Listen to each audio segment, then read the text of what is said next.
lalpan siang takin min thira kaum dan zong zong te hi karil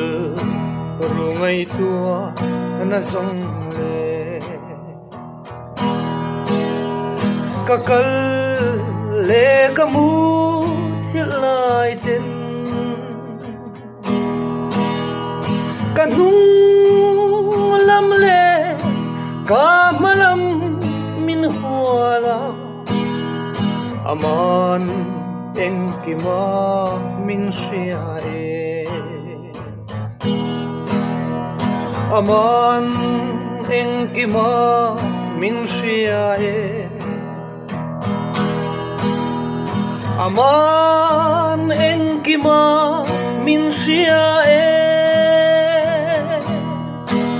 hetiang em ashia chian na chu asang makapha lo ani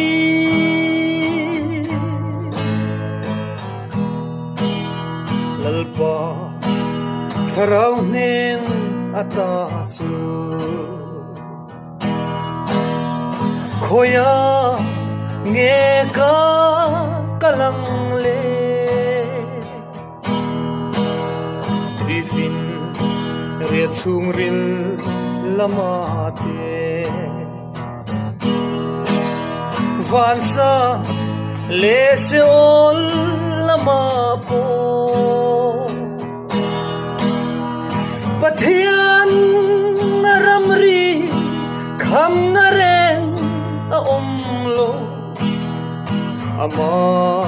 siam lo ren a omlo aman engkima min shiae aman engkima min shiae hetiang em shia chian na chu asang makapha lo ani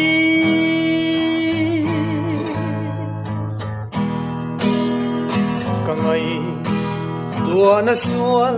kai zong te